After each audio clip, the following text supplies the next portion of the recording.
Hai, salam sejahtera, selamat pagi. Apa khabar semua? Dah minum? Dah sarapan? Dah ya? Okey, baiklah kita akan mulakan pembelajaran kita. Untuk topik yang seterusnya, kamu boleh rujuk buku teks kamu dalam muka surat 100. Okey, unit 11 iaitu berkat kerajinan. Sebelum kita belajar, tahu tak maksud rajin? Rajin maksudnya tekun ya, tekun. Kalau kita buat suatu benda, kita usahakan sampai berjaya. Tak pernah kena putus asa. Okey. Jadi kamu tengok buku kamu tu, dia punya situasi dia. Taman Suria, okey. Taman Suria telah dikunai anugerah Taman Lestari oleh Majlis Pemandangan Daerah sempena Hari Bumi Sedunia. Okey, untuk makluman semua, Taman Suria telah 3 kali memenangi anugerah tersebut. Kejayaan mereka diraih dengan titik peluh semua penduduk taman. Okey, ni wartawan tu yang melaporkan ni, wartawan dia melaporkan. Okey. Jadi Taman Lestari, anugerah Taman Lestari tu maksudnya Lestari tu kalau ikutkan bahasa Melayu bermaksud mengekalkan. Contohnya mengekalkan keindahan alam, okey, dan semula jadi. Ya. Jadi kita tengok situasi seterusnya. Sebab wartawan ni ada menemu ramah beberapa orang penduduk. Okay, tengok yang pertama. Bolehkah adik terangkan usaha penduduk kampung dalam projek tanam pokok? Okay, jadi salah satu perkara yang dibuat oleh penduduk taman tadi adalah projek tanam pokok. Jadi adik ni beritahu, projek dijalankan sepanjang masa mengikut jadual yang telah disediakan. Kemudian setelah projek ini dipergiat, suasana taman kami semakin ceria dan indah. Maksudnya bila projek tanam pokok ni diusahakan, jadi keindahan tu semakin ketara lah, semakin banyak lah, banyak kita nampak lagi cantik lah daripada sebelum ni ya. Okey. Kemudian projek yang seterusnya, bagaimanakah projek Kitar semula dilaksanakan? Okey, adik ni jawab. Projek Kitar semula dijalankan setiap 2 minggu. Antara aktiviti termasuklah mengasingkan bahan buangan yang boleh dikitar semula. Okey, jadi awak kena faham konsep yang dimaksudkan sebagai kitar semula tu adalah menggunakan bahan-bahan yang terbuang yang boleh kita gunakan, kita masuk ke dalam tong kitar semula. Tujuan dia adalah supaya pihak majlis yang mengambil bahan-bahan terbuang ni dapat terus menghantar barang-barang ni terus ke kilang untuk dikitar semula. Masuk kilang tu diproses dan akan jadikan semula benda yang lain lah. Contoh kalau surat khabar yang lama tu kita buang dalam tong kitar semula ni, kalau hantar ke kilang, kilang proses akan jadi kertas baru lah. Okay, ya. Kemudian kita tengok seterusnya, apakah usaha yang dilakukan oleh penduduk taman sehingga menghasilkan sayur-sayuran yang subur? Okay, projek yang ketiga adalah projek sayur-sayuran. Jadi adik ni beritahu, kami menanam menggunakan kaedah hidroponik. Kami sentiasa mengawal tanaman daripada serangan serangga perosak. Selain itu, kami juga akan menukar larutan nutrien setiap 7 hari untuk mengelakkan takungan air menjadi tempat pembiakan nyamuk. Okay, jadi dibuat hidroponik. Hidroponik ni maksudnya tanaman-tanaman ni tidak menggunakan tanah. Dia guna air. Tapi air tu ada bancuhan dia lah. Kat sini nutrien tu dia bancuh. Biasa kalau orang tani dipanggil baja AB. Baja A campur dengan baja B, ada sukatan-sukatan dia masuk dalam situ. Jadi dia akan tunggu je. Pokok ni kalau dia hanya menjaga untuk serangga sajalah.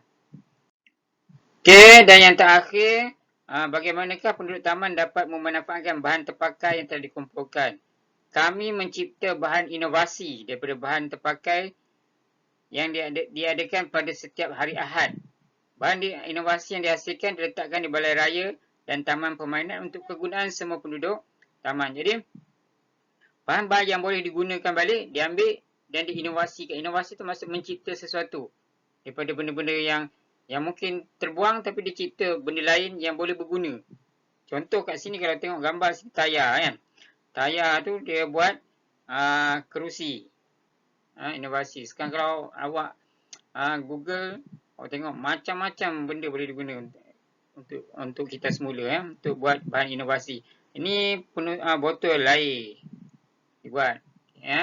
Jadi bahan-bahan yang dah dibuat dia letak balik untuk kegunaan penduduk. Jadi kalau kita tengok sikap rajin penduduk Taman Suria ni, dia ada 4 perkara yang dibuat tadi. Yang pertama, tanam pokok. Okey, kesan dia lama-lama pokok kat kawasan tu semakin cantik. Okey. Yang kedua, kitar semula. Okey, bahan-bahan yang boleh dikitar semula diasing dan letak di dalam tong kitar semula. Yang ketiga hidroponik. Okey, sayur-sayuran ditanam dekat hidroponik. Dan yang keempat, bahan-bahan yang boleh diguna diinovasikan menjadi benda lain. Okay, jadi 4 perkara yang dah dilakukan oleh penduduk Taman Suria sehingga mendapat anugerah tadilah. Jadi, daripada cerita tadi, kita boleh tengok yang pertama, apakah kepentingan sikap kerajanan dalam masyarakat. Kita kena fikir. Maksudnya, bila kita rajin, okay, kesan dia kepada masyarakat, kita akan dapat tengok 4 perkara tadilah. Okay, jadi kawasan Taman Kasturi menjadi indah, bersih dan akhirnya mendapat anugerah. Okay, kemudian kalau kita tengok, apa akan jadi sekiranya masyarakat mengabaikan sikap kerajanan? Apa jadi kepada masyarakat? Okay, kalau kita tak rajin, macam penduduk Taman Kasturi tadi. Okay, yang pertama, kawasan kita mungkin akan menjadi kotor, tak bersih sebab tak ada orang tak rajin. Okay, yang kedua, kalau kita tengok sayur-sayuran tadi, kalau kita tak ada siapa yang menanam, maksudnya kita terpaksa belilah. Sedangkan kita boleh dapat percuma kalau kita tanam.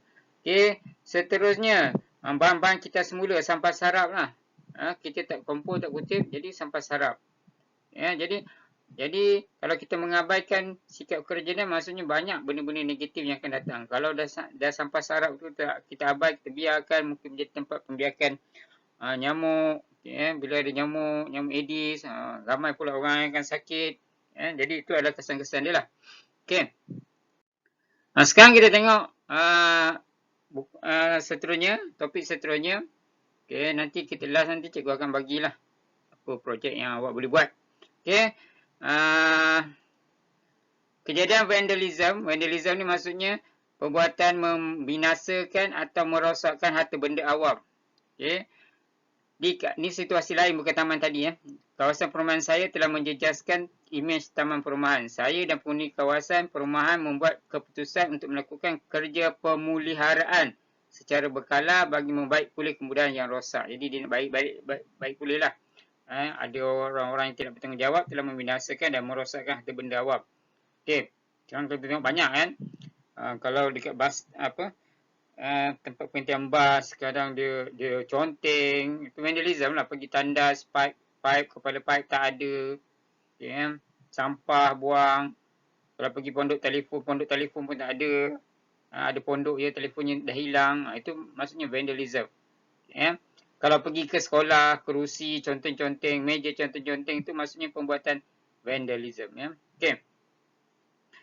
Jadi, kes seterusnya ni, minggu yang pertama dalam bulan Ogos tu dia buat berbincang, kemudian hari Selasa dia buat pemantauan keadaan kemudahan awam, setiap hari Ahad dia akan buat yang tadi berbincang, minggu seterusnya membantu membaik pulih tandas awam, Selasa dia buat pemantauan, biasa Selasa dia buat pemantauan, kemudian minggu seterusnya membersihkan penghentian bas yang diconteng, kemudian hari Selasa je pemantauan kemudahan awam, kemudian mencuci tandas awam, memantau, melukis mural pada dinding tandas awam pun hari Selasa dia punya tugas dia memantau saja.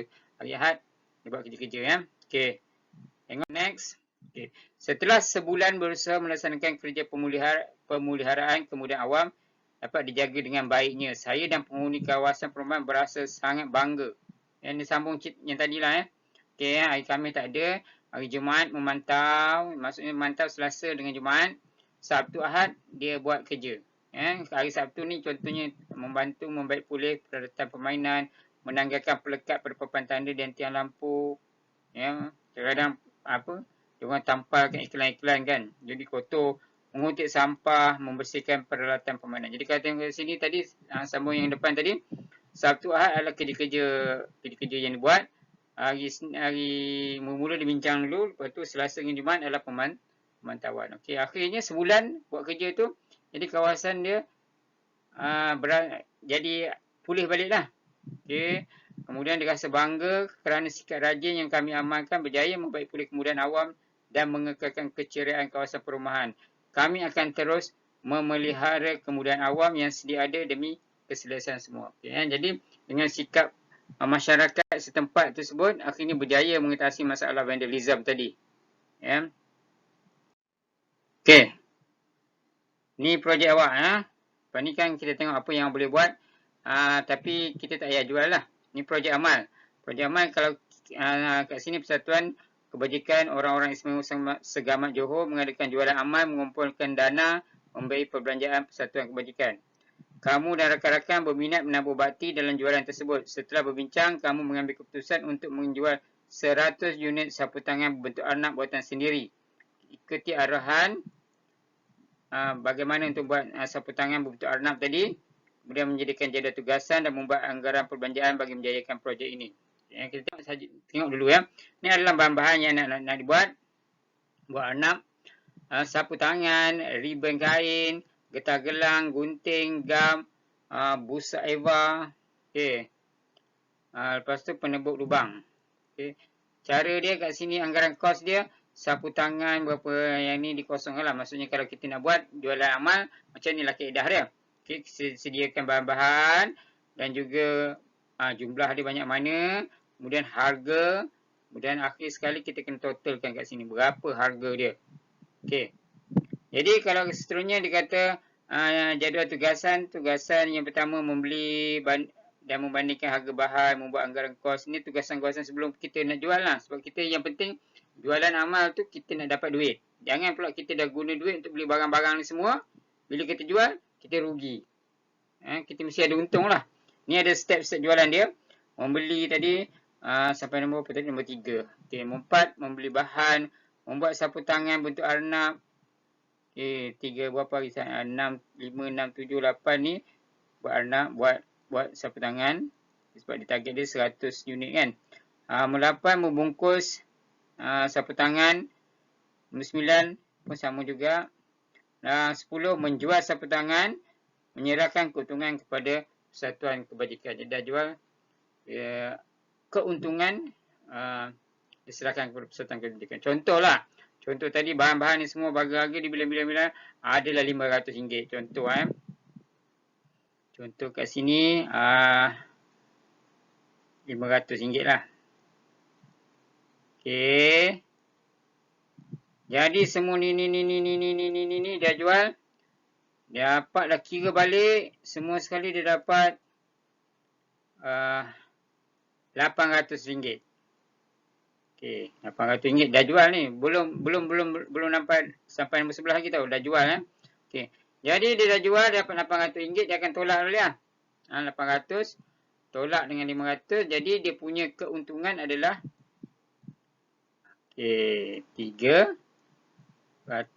Okey. Jadi 300 ni lah yang akan diserahkan kepada badan kebajikan tadilah sebagai keuntungan. Yang 500 ni tadi, yang 500 pulang balik lah kepada siapa-siapa yang keluarkan duit awal dia dulu sebagai modal. Jangan bagi sekali dengan 800, nanti awak rugi. Ini contoh. Jadi seterusnya contoh dia adalah dia buat macam mana nak buat arnab tadilah. Pakai kain sapu tangan tadi kan, lipat semua. Lipat. Dia buat step ni lah. Awak boleh step sampai yang 55 ni. Lepas tu dia tampal situ untuk dia hias. Kemudian boleh jual lah. Okey. Jadi untuk kerja rumah awak, cikgu bukan nak suruh awak jual, tak. Cikgu nak minta kamu mencipta sesuatu daripada bahan kita semula. Bahan yang terbuang lah. Kalau awak nak buat anak pun tak apa, tak ada masalah. Boleh buat juga. , buat 1 pun tak apa. Kalau ada sapu tangan lebih, boleh buat 2 ataupun 3. Ataupun awak boleh buat menggunakan botol minuman, buat benda lain. Awak boleh Google.